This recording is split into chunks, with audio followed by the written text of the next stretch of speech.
Hello दोस्तों, कहानियों का दौर चैनल में आपका स्वागत है।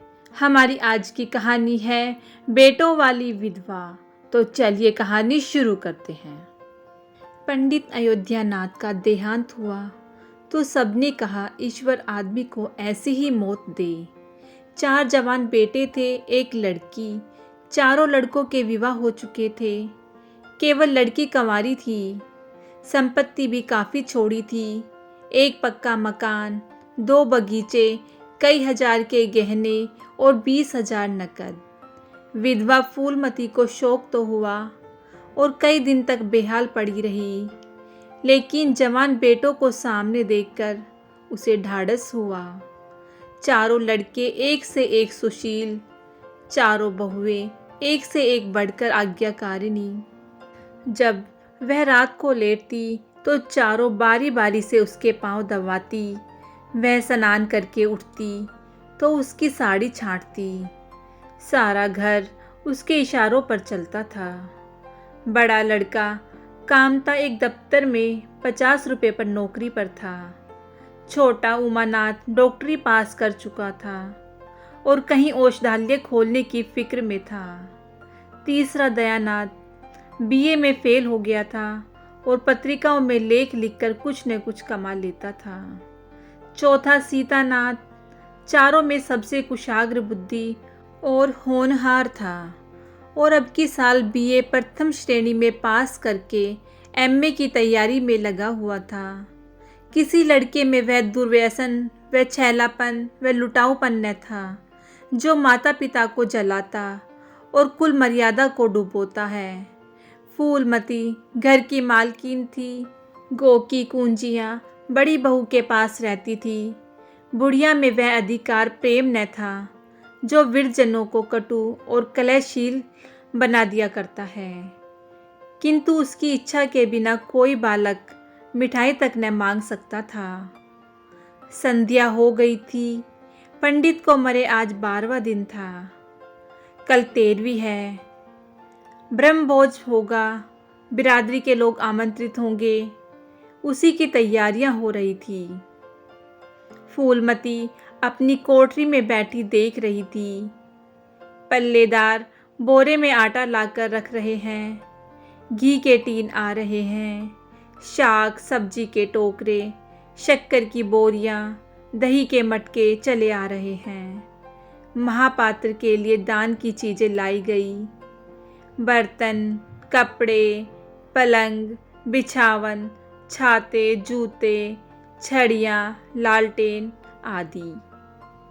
किंतु फूलमती को कोई चीज़ नहीं दिखाई गई।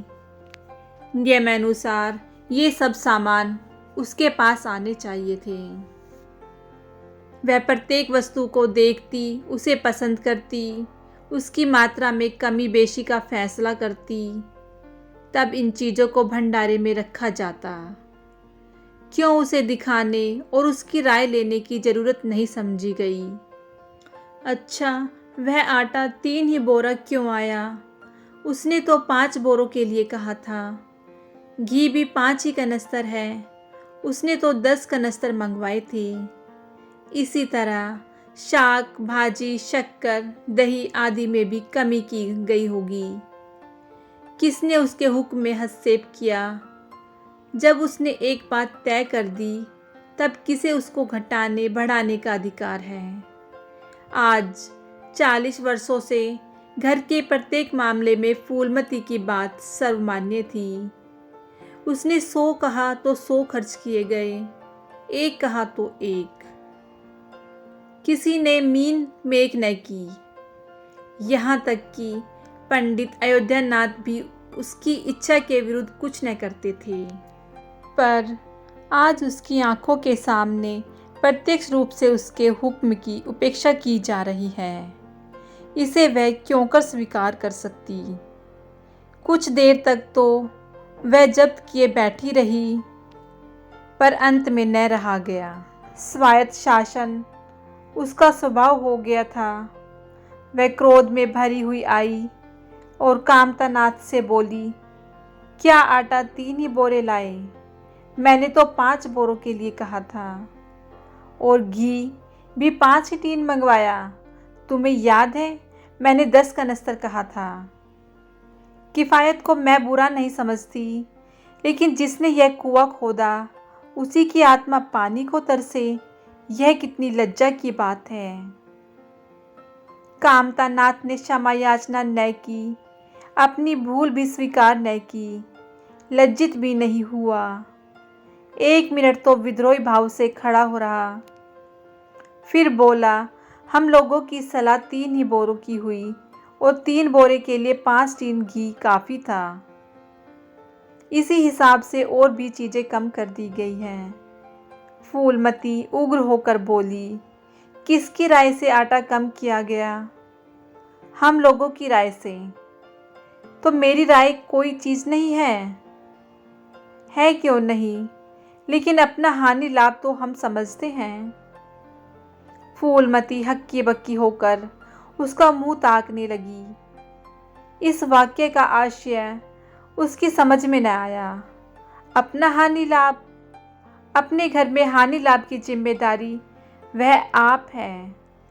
दूसरों को, चाहे वे उसके पेट के जन्मे पुत्र ही क्यों न हो, उसके कामों में हस्तक्षेप करने का क्या अधिकार? यह लोंडा तो इस ढिठाई से जवाब दे रहा है मानो घर उसी का है, उसी ने मर मर कर गृहस्थी जोड़ी है। मैं तो गैर हूँ, जरा इसकी हेकड़ी तो देखो। उसने तमतमाए हुए मुख से कहा, मेरे हानि लाभ की जिम्मेदारी तुम नहीं हो, मुझे अख्तियार है। जो उचित समझूं वह करूं। अभी जाकर 2 बोरे आटा और 5 टीन घी और लाओ, और आगे के लिए खबरदार, जो किसी ने मेरी बात काटी। अपने विचार में उसने काफ़ी तंबई कर दी थी। शायद इतनी कठोरता अनावश्यक थी।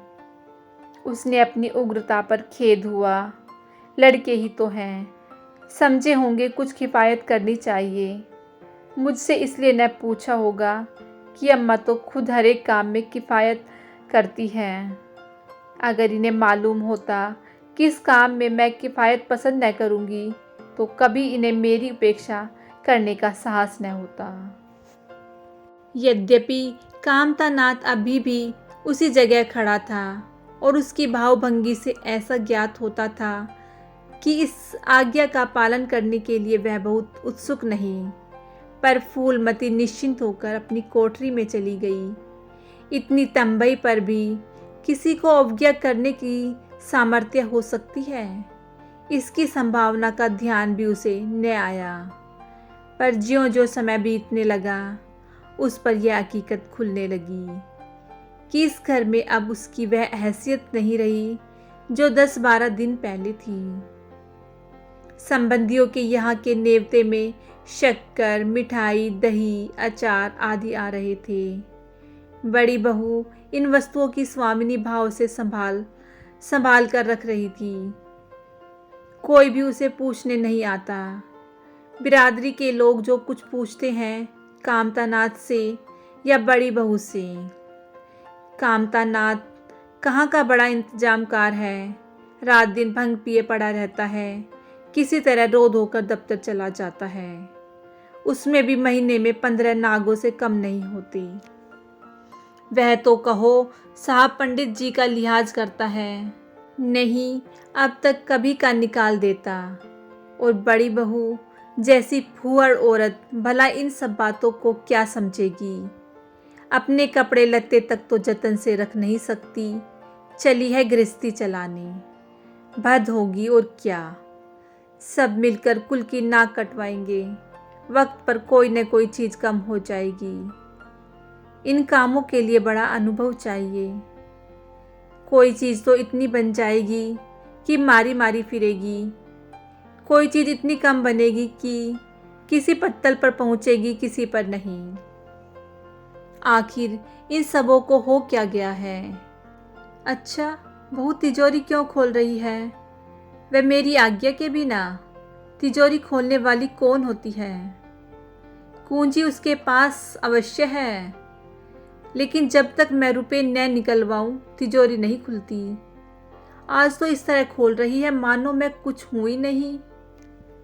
यह मुझसे न बर्दाश्त होगा। वह झमक कर उठी और बहू के पास जाकर कठोर स्वर में बोली, तिजोरी क्यों खोलती हो बहू? मैंने तो खोलने को नहीं कहा। बड़ी बहू ने निसंकोच भाव से उत्तर दिया, बाजार से सामान आया है तो दाम न दिया जाएगा? कौन चीज़ किस भाव में आई है और कितनी आई है, यह मुझे कुछ नहीं मालूम। जब तक हिसाब किताब न हो जाए रुपए कैसे दिए जाएं? हिसाब किताब सब हो गया है। किसने किया? अब मैं क्या जानूं किसने किया? जाकर मर्दों से पूछो। मुझे हुक्म मिला, रुपए ला कर दे दो, रुपए लिए जाती हूँ।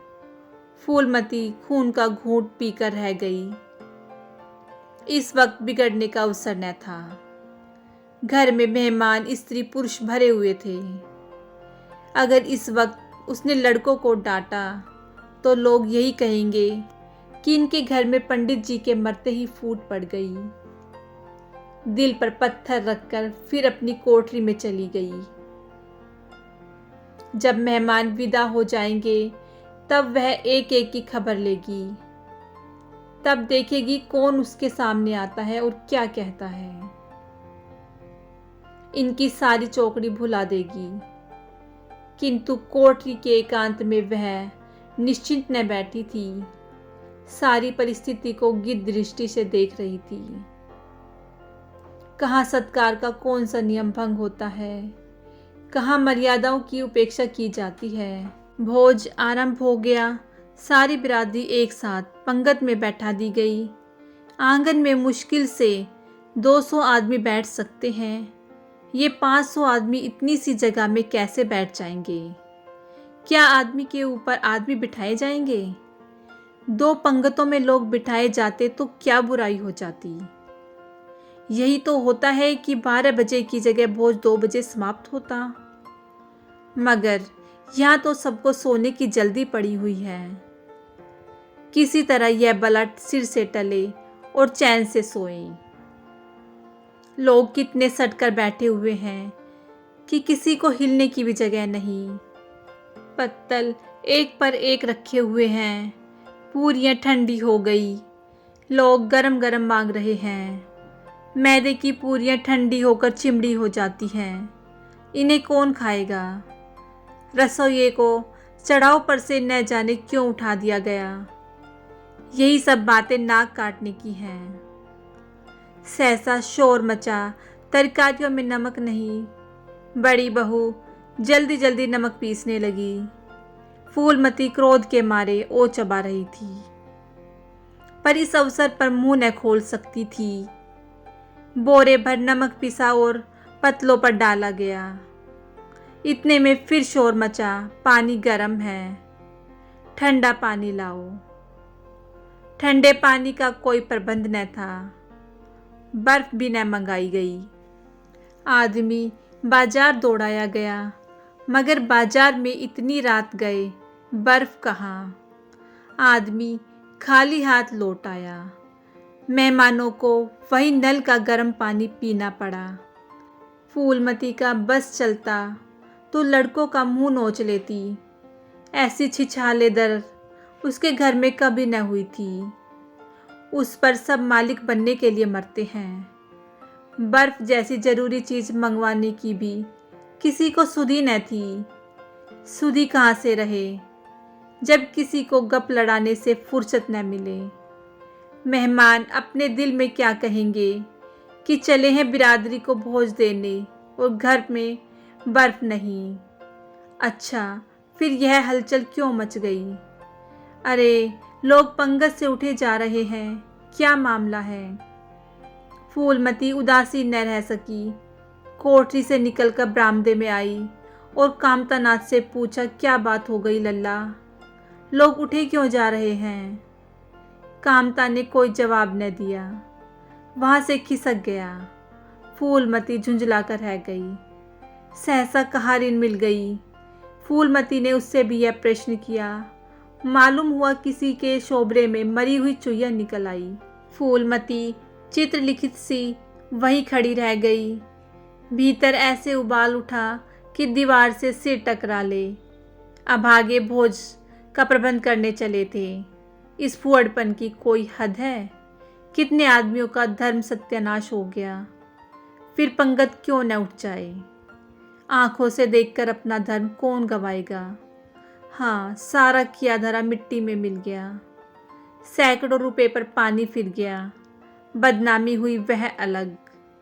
मेहमान उठ चुके थे, पतलों पर खाना ज्यों का त्यों पड़ा हुआ था। चारों लड़के आंगन में लज्जित खड़े थे, एक दूसरे को इल्जाम दे रहा था।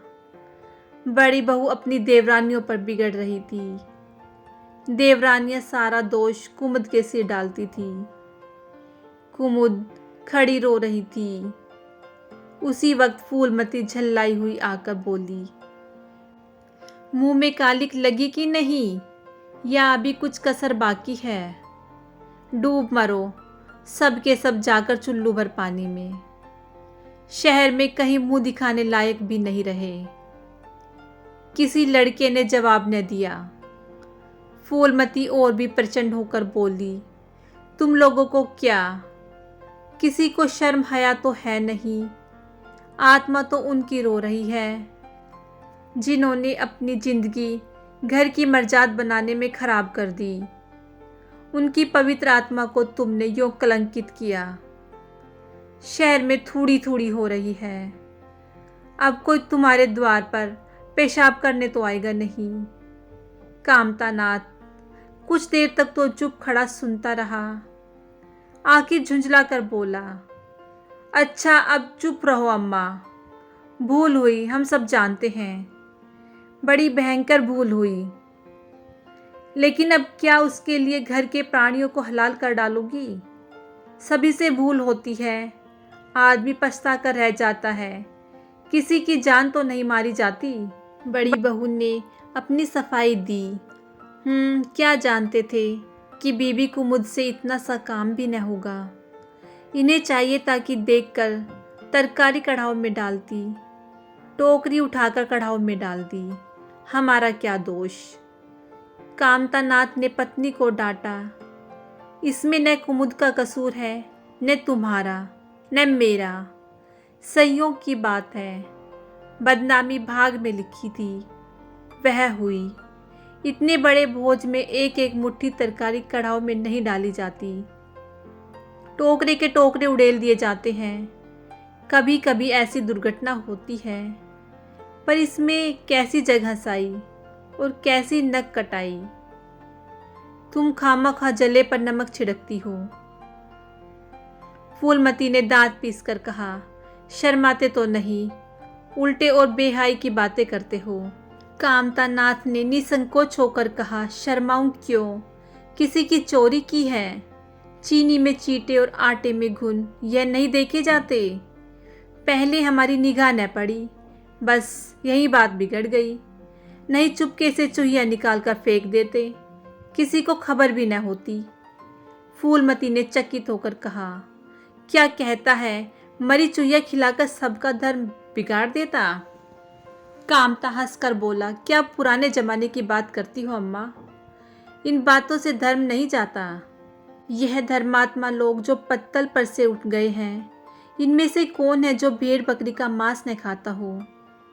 तालाब की कछुए और घोंगे तक तो किसी से बचते नहीं। जरा सी चूहिया में क्या रखा था? फूलमती को ऐसा प्रतीत हुआ कि अब प्रलय आने में बहुत देर नहीं है। जब पढ़े लिखे आदमियों के मन में ऐसे अधार्मिक भाव आने लगे, तो फिर धर्म की भगवान ही रक्षा करें। अपना सा मुंह लेकर चली गई। 2 महीने गुजर गए। रात का समय है। चारों भाई दिन के काम से छुट्टी पाकर कमरे में बैठे गपशप कर रहे हैं। बड़ी बहू भी षड्यंत्र में शरीक है। कुमुद के विवाह का प्रश्न छिड़ा हुआ है। कामतानाथ ने मसनद पर टेक लगाते हुए कहा, दादा की बात दादा के साथ गई। पंडित विद्वान भी हैं और कुलीन भी होंगे, लेकिन जो आदमी अपनी विद्या और कुलीनता को रुपये पर बेचे, वह नीच है। ऐसे नीच आदमी के लड़के से हम कुमुद का विवाह सेंध भी न करेंगे। 5,000 तो दूर की बात है। उसे बताओ धता और किसी दूसरे वर्ग की तलाश करो। हमारे पास कुल 20,000 ही तो हैं। एक एक के हिस्से में 5,000 आते हैं। 5,000 दहेज में दे दे और 5,000 नेक न्योछावर बाजे गाजे में उड़ा दे तो फिर हमारी बदिया ही बैठ जाएगी। उमानाथ बोले, मुझे अपना औषधालय खोलने के लिए कम से कम 5,000 की ज़रूरत है। मैं अपने हिस्से में से एक पाई भी नहीं दे सकता। फिर खुलते ही आमदनी तो होगी नहीं, कम से कम 1 साल भर घर से खाना पड़ेगा। दयानाथ एक समाचार पत्र देख रहे थे। आंखों से ऐनक उतारते हुए बोले, मेरा विचार भी एक पत्र निकालने का है। प्रेस और पत्र में कम से कम 10,000 का कैपिटल चाहिए। 5,000 मेरे रहेंगे तो कोई न कोई साझेदार तो है। दयानाथ ने प्रतिवाद किया, नहीं, यह बात तो नहीं है। मैं तो कहीं भी बिना पेशगी पुरस्कार लिए नहीं लिखता। कामता ने जैसे अपने शब्द वापस लिए, तुम्हारी बात मैं नहीं कहता भाई। तुम तो थोड़ा बहुत मार लेते हो, लेकिन सबको तो नहीं मिलता। बड़ी बहू ने श्रद्धा भाव से कहा, कन्या भाग्यवान हो तो दरिद्र घर में भी सुखी रह सकती है। अभागी हो तो राजा के घर में भी रोएगी। यह सब नसीबों का खेल है। कामतानाथ ने स्त्री की ओर प्रशंसा भाव से देखा। फिर इसी साल हमें सीता का विवाह भी तो करना है। सीतानाथ सबसे छोटा था। सिर झुकाए भाइयों की स्वार्थ भरी बातें सुन सुनकर कुछ कहने के लिए उतावला हो रहा था। अपना नाम सुनते ही बोला, मेरे विवाह की आप लोग चिंता न करें। मैं जब तक किसी धंधे में न लग जाऊंगा विवाह का नाम भी न लूंगा। और सच पूछिए तो मैं विवाह करना ही नहीं चाहता। देश को इस समय बालकों की ज़रूरत नहीं, काम करने वालों की ज़रूरत है। मेरे हिस्से के रुपए आप कुमुद के विवाह में खर्च कर दें। सारी बात तय हो जाने के बाद यह उचित नहीं है कि पंडित मुरारी लाल से संबंध तोड़ लिया जाए। उमा ने तीव्र स्वर में कहा, 10,000 कहाँ से आएंगे? सीता ने डरते हुए कहा, मैं तो अपने हिस्से के रुपए देने को कहता हूँ। और शेष मुरारी लाल से कहा जाए कि दहेज में कुछ कमी कर दे। वे इतने स्वार्थार्थ नहीं हैं कि इस अवसर पर कुछ पल खाने को तैयार न हो जाएं। अगर वे 3,000 में संतुष्ट हो जाएं तो 5,000 में विवाह हो सकता है। उमा ने कामतानाथ से कहा, सुनते हैं भाई साहब इनकी बातें? दयानाथ बोल उठे, तो इसमें आप लोगों का क्या नुकसान है? मुझे तो इस बात से खुशी हो रही है कि भला हम में कोई तो त्याग करने योग्य है। इन्हें तत्काल रुपए की ज़रूरत नहीं है। सरकार से वजीफ़ा पाते हैं। पास होने पर कहीं न कहीं जगह मिल जाएगी। हम लोगों की हालत तो ऐसी नहीं है। कामतानाथ ने दूरदर्शिता का परिचय दिया। नुकसान की एक ही कही, हम में से एक को कष्ट हो तो क्या और लोग बैठे देखेंगे? यह अभी लड़के हैं, इन्हें क्या मालूम। समय पर 1 रुपया 1 लाख का काम करता है। कौन जानता है कल इन्हें विलायत जाकर पढ़ने के लिए सरकारी वजीफ़ा मिल जाए या सिविल सर्विस में आ जाएं। उस वक्त सफ़र की तैयारियों में 4-5 हज़ार लग जाएंगे। तब किसके सामने हाथ फैलाते फिरेंगे? मैं यह नहीं चाहता कि दहेज के पीछे इनकी जिंदगी नष्ट हो जाए। इस तर्क ने सीतानाथ को भी तोड़ लिया। सकुचाता हुआ बोला, हाँ, यदि ऐसा हुआ तो बेशक मुझे रुपए की ज़रूरत होगी। क्या ऐसा होना असंभव है? असंभव तो मैं नहीं समझता, लेकिन कठिन अवश्य है। वजीफ़े उन्हें मिलते हैं जिनके पास सिफारिशें होती हैं। मुझे कौन पूछता है? कभी कभी सिफारिशें धरी रह जाती हैं और बिना सिफारिशें वाले बाजी मार ले जाते हैं। तो आप जैसा उचित समझें। मुझे यहाँ तक मंजूर है कि चाहे मैं विलायत न जाऊं पर कुमुद अच्छे घर जाए। कामतानाथ ने निष्ठा भाव से कहा, अच्छा घर दहेज देने से नहीं मिलता भैया। जैसा तुम्हारी भाभी ने कहा, यह नसीबों का खेल है।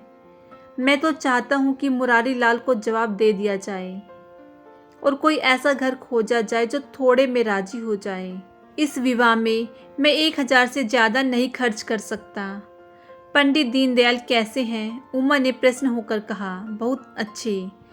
MA BA न सही, यजमानों से अच्छी आमदनी है। दयानाथ ने आपत्ति की। अम्मा से भी पूछ तो लेना चाहिए। कामतानाथ को इसकी कोई ज़रूरत न मालूम हुई। बोले, उनकी तो जैसे बुद्धि ही भ्रष्ट हो गई। वही पुराने युग की बातें मुरारी लाल के नाम पर उधाई बैठी हैं। यह नहीं समझती कि वह जमाना नहीं रहा। उनको तो बस कुमुद मुरारी पंडित के घर जाए, चाहे हम लोग तबाह हो जाएं। उमा ने एक शंका उपस्थित की। अम्मा अपने सब गहने कुमुद को दे देंगी, देख लीजिएगा। कामतानाथ का स्वार्थ नीति से विद्रोह न कर सका। बोले, गहनों पर उनका पूरा अधिकार है। यह उनका स्त्री धन है, जिसे चाहे दे सकती हैं। उमा ने कहा, स्त्री धन है तो क्या वह उसे लुटा देंगी? आखिर वह भी तो दादा ही की कमाई है। किसी की कमाई हो, स्त्री धन पर उनका पूरा अधिकार है। ये कानूनी गोरख धंधे हैं। 20,000 में तो 4 हिस्सेदार हों और 10,000 के गहने अम्मा के पास रह जाएं। देख लेना, इन्हीं के बल पर वह कुमुद का विवाह मुरारी पंडित के घर करेंगी। उमानाथ इतनी बड़ी रकम को इतनी आसानी से नहीं छोड़ सकता। वह कपट नीति में कुशल है। कोई कौशल रचकर माता से सारे गहने ले लेगा। उस वक्त तक कुमुद के विवाह की चर्चा करके फूलमती को भड़काना उचित नहीं। कामतानाथ ने सिर हिलाकर कहा, भाई मैं इन चालों को पसंद नहीं करता। उमानाथ ने खिसियाकर कहा, गहने 10,000 से कम के न होंगे। कामता अविचलित स्वर में बोले, कितने ही के हों, मैं अनीति में हाथ नहीं डालना चाहता। तो आप अलग बैठिए। हाँ, बीच में भांजी न मारिएगा। मैं अलग रहूँगा और तुम सीता अलग रहूँगा। लेकिन जब दयानाथ से यही प्रश्न किया गया तो वह उमानाथ से सहयोग करने को तैयार हो गया। 10,000 में 2,500 तो उसके होंगे। इतनी बड़ी रकम के लिए यदि कुछ कौशल भी करना पड़े तो क्षम्य है। फूलमती रात को भोजन करके लेटी थी कि उमा और दया उसके पास जाकर बैठ गई। दोनों ऐसा मुंह बनाए हुए थे मानो कोई भारी विपत्ति आ पड़ी है। फूलमती ने सशंक होकर पूछा, तुम दोनों घबराए हुए मालूम होते हो। उमा ने सिर खुजलाते हुए कहा, समाचार पत्रों में लेख लिखना बड़े जोखिम का काम है अम्मा।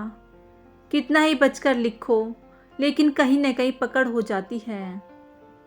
दयानाथ ने एक लेख लिखा था, उस पर 5,000 की जमानत मांगी गई है। अगर कल तक जमा न कर दी गई तो गिरफ्तार हो जाएंगे और 10 साल की सज़ा ठुक जाएगी। फूलमती ने सिर पीट कर कहा, ऐसी बातें क्यों लिखते हो बेटा? जानते नहीं हो आजकल हमारे अधीन आए हुए हैं। जमानत किस तरह टल नहीं सकती। दयानाथ ने अपराधी भाव से उत्तर दिया, मैंने तो अम्मा ऐसी कोई बात नहीं लिखी थी, लेकिन किस्मत को क्या करूं। हाकिम जिला इतना कड़ा है कि जरा भी रियायत नहीं करता। मैंने जितनी दौड़ धूप हो सकती थी वह सब कर ली। तो तुमने कामता से रुपए का प्रबंध करने को नहीं कहा? उमा ने मुंह बनाया। उनका स्वभाव तो तुम जानती हो अम्मा। उन्हें रुपए प्राणों से प्यारे हैं। इन्हें चाहे काला पानी ही हो जाए, वह एक पाई न देंगे। दयानाथ ने समर्थन किया, मैंने तो उनसे इसका जिक्र ही नहीं किया। फूलमती ने चारपाई से उठते हुए कहा, चलो मैं कहती हूँ, देगा कैसे नहीं। रुपए इसी दिन के लिए होते हैं कि गाड़ कर रखने के लिए। उमानाथ ने माता को रोककर कहा, नहीं अम्मा, उनसे कुछ न कहो। रुपए तो न देंगे, उल्टे और हाय हाय मचाएंगे। उनको अपनी नौकरी की खैरियत मनानी है। इन्हें घर में रहने भी न देंगे। अफसरों में जाकर खबर दे दें तो आश्चर्य नहीं। फूलमती ने लाचार होकर कहा, तो फिर जमानत का क्या प्रबंध करोगे? मेरे पास तो कुछ नहीं है। हाँ, मेरे गहने हैं, इन्हें ले जाओ, कहीं गिरो रखकर जमा न दे दो। और आज से कान पकड़ो कि किसी पत्र में एक शब्द भी न लिखोगे। दयानाथ कानों पर हाथ रखकर बोला, यह तो नहीं हो सकता अम्मा कि तुम्हारे जेवर लेकर मैं अपनी जान बचाऊं। 10-5 साल की कैद तो होगी, झेल लूँगा। यही बैठा बैठा क्या कर रहा हूँ। फूलमती छाती पीटते हुए बोली, कैसी बातें मुंह से निकालते हो बेटा। मेरे जीते जी तुम्हें कौन गिरफ्तार कर सकता है। उसका मुंह झुलस दूंगी। गहने इसी दिन के लिए हैं या किसी और दिन के लिए।